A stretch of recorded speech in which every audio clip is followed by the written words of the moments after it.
como muitas pessoas sabem, eu trabalho, né, com gestação, pós-parto, pós-operatório. Então, assim, trabalhar com essa trajetória é muito legal, né? Então, assim, desde a gestação, até o pós-parto, pós-operatório, e auxiliar nesse processo de retorno ao corpo, que é muito bom, né? É uma questão que vai impactar muito na autoestima da mulher. Então, conseguir fazer indicações adequadas, seja de procedimentos estéticos, seja de cirurgia plástica, vai ser muito importante. Algumas coisas, os procedimentos estéticos, eles não cabem, né? Então, assim, a gente não vai conseguir bons resultados. Então, a cirurgia plástica entra nesse processo aí, a gente conseguir voltar com esse corpo, para que a mulher consiga se sentir bem, segura. Aí seja muito bem-vindo, muito obrigada por ter aceitado participar dessa live. Acho que esse trabalho em conjunto esclarecer essas dúvidas, né? Porque é um tema que ele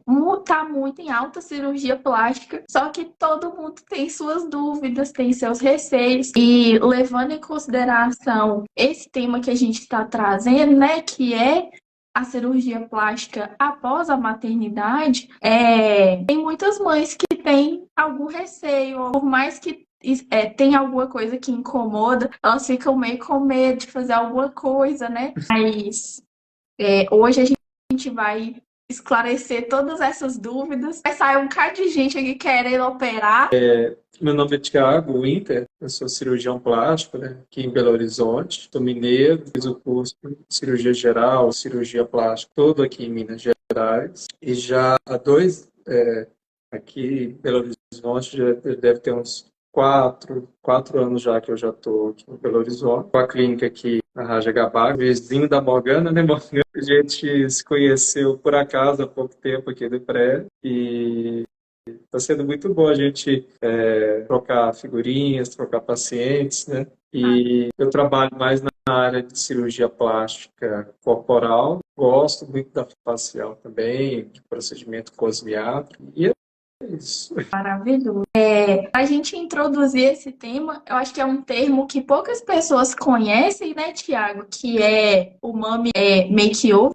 Você podia falar um pouco sobre esse tema, né? Assim, porque no pós-parto existem várias demandas, né, estéticas. Entre elas, a flacidez, né? Às vezes a gordura localizada. Falo que assim, depois do parto, a mulher ela fica com umas gorduras localizadas que às vezes ela não tinha antes de ter filho, né? Parece que o tecido ele se redistribui de uma forma diferente. As estrias também, a flacidez, as mamas, né? Após a amamentação. Com certeza.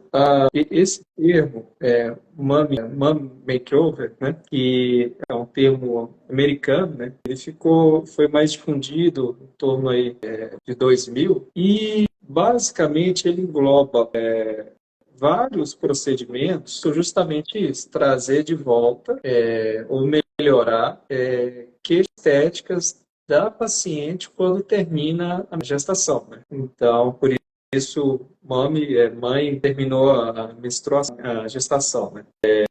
Em geral, ele engloba um conjunto de cirurgias. Geralmente estão relacionadas à cirurgia de mama, lipoescultura e abdominoplastia. Igual você falou, quando termina a gestação, nenhuma cirurgia é igual a outra, assim como nenhuma gestação é igual a outra. Tem mulheres que passam por um período gestacional e de recuperação, que elas se recuperam praticamente, voltam a ser praticamente a mesma pessoa. E tem algumas que sofrem mais alterações durante a gestação e aí acabam precisando buscando algum procedimento para fazer um retoque, voltar a ter aquele corpo, aquela definição, né?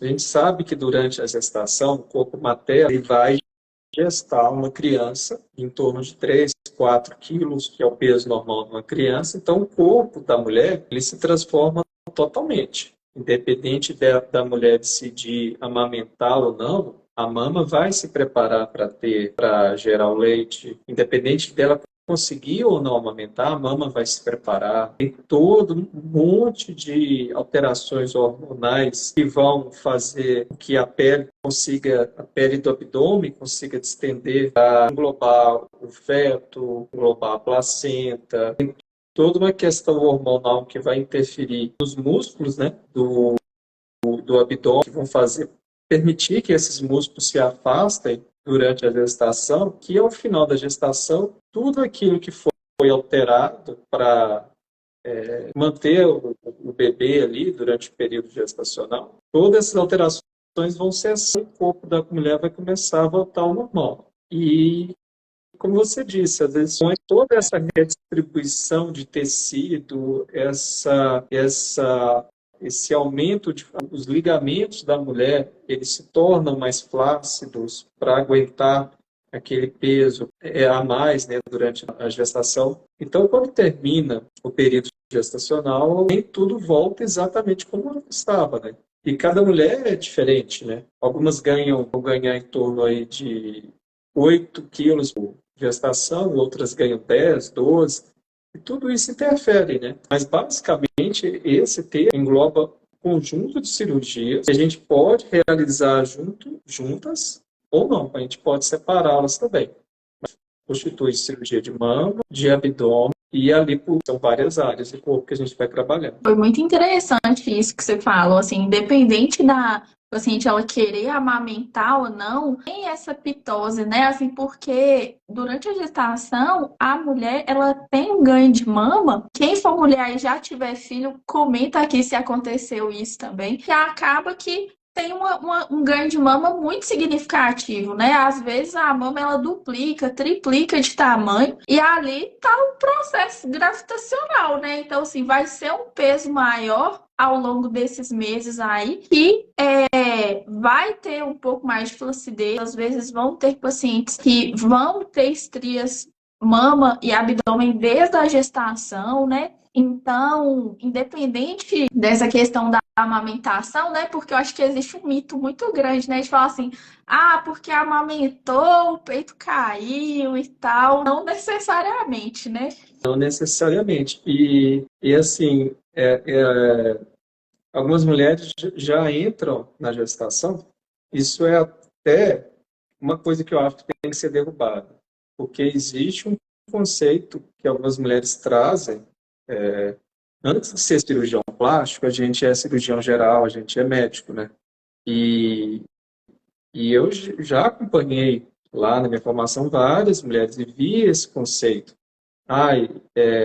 E a mulher já começa no início da gestação, você já deve ter visto isso também, com esse conceito. Eu não vou amamentar para minha mama não cair, que eu não quero que minha mama aumente. Mas independente dela decidir amamentar ou não, em menor ou maior grau, a mama vai passar por alterações, né?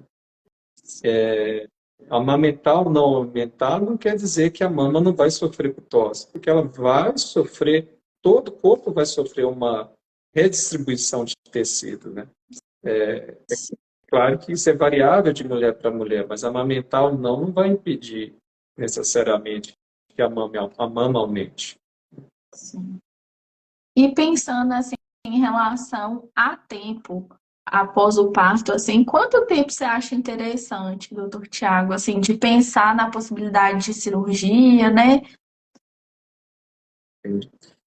Olha, via de regra, a gente pode dizer o seguinte, que a mulher deve esperar 6 meses do término da gestação para pensar em qualquer cirurgia. E em se tratando de cirurgia de mama, ela deve esperar 6 meses que ela tenha terminado a amamentação. A mama tenha parado de sair leite. Então, se ela for amamentar o normal, né, é que ela amamente durante 6 meses, nós estamos falando que durante um ano, mais ou menos, ela pode demorar a fazer a cirurgia. É claro que esses 6 meses do parto e 6 meses do término da amamentação é um prazo mínimo, né? Eu acho que o mais importante do que esse prazo pré-estabelecido na literatura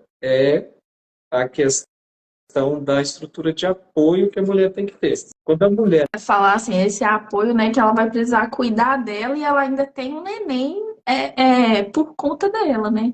é, porque quando a mulher vai operar e ela não tem o bebê, não tem uma criança pequena, filho, mas o filho já está crescido, a estrutura de apoio é um dos quesitos que eu mais me preocupo com os pacientes minhas que vão operar. Por quê? Porque ela operando, ela vai depender de outras pessoas. Vai depender de alguém para ajudar na alimentação, vai depender de alguém para ajudar ela a caminhar dentro de casa, e ela tem que caminhar, vai depender de alguém para os hábitos de higiene, banho, mulher ou homem, trabalho. Então, todos esses pontos, esses quesitos, são importantes dela estar resolvida para fazer uma cirurgia. Quando a gente pensa na paciente que ela teve filho há 6 meses, 1 ano, 1 ano e meio, essa estrutura tem que ter estrutura para ela e para a criança. Eu já tive muitas mães que foram operar com 2, 3 anos e a criança já está falando, a criança toda hora quer subir no colo, ela não entende que a mãe está de macaquinho, que ela não pode pular, ela quer pular no colo da mãe, e aí a criança chora. Então, assim, aí você vê a importância de ter os parentes juntos, falando, oh, mamãe está recuperando, mamãe não pode. Teve um paciente que falou assim, doutor, a cirurgia foi super tranquila, só tem uma coisa que me incomodou. Eu falei, o quê? Era quando a minha filha chorava querendo colo e eu não podia pegar no colo, entendeu? Oi, Então, esse é um fator muito difícil, né? Assim, e que, querendo ou não, interfere no resultado aí do processo, né? Porque é um esforço que não pode acontecer, né? é um esforço que não pode acontecer de forma nenhuma. É um período, assim, a gente vai, dependendo da cirurgia, de 15 a 30 dias de recuperação. Se a gente pensa numa academia que a gente vai demorar mais, agora, assim, carregar a criança, e são coisas que a gente tem que pensar antes, pontuar antes com a paciente, porque às vezes ela pensa que é só dar o ponto, é só o curativo, mas tem uma série de quesitos que a gente já está acostumado a ver nas nossas pacientes, e quando a gente começa a pontuar isso para a paciente, ela começa a ver a necessidade dessa estrutura de suporte. Então, assim, 6 meses depois do parto, 6 meses depois de amamentar, é um tempo mínimo, mas o mais importante é essa estrutura de apoio. E aí, nessa estrutura de apoio, entra não só familiar, marido, amiga, mãe, irmã, entra também a nossa equipe, né? Entra você, Morgana, entra todo mundo que está envolvido com a cirurgia. Então, assim, a estrutura de apoio é fundamental para as pacientes, né? É um trabalho em conjunto enorme, né? Então, assim, uma coisa que você falou que eu acho muito legal é, assim, a paciente ela vai na sua consulta e conversa sobre tudo isso para daqui uns meses fazer essa cirurgia, né? Porque não necessariamente você vai conseguir fazer a consulta hoje e esse mês mesmo você conseguir organizar toda essa logística para operar, né? Com certeza. Sobretudo, assim, quando nós temos pacientes vindo de fora, pacientes que vão ter que estão voltando a trabalhar e aí ela vai ter que fazer a logística de uma nova férias ou entrar com um atestado para o trabalho. Tem toda uma logística envolvida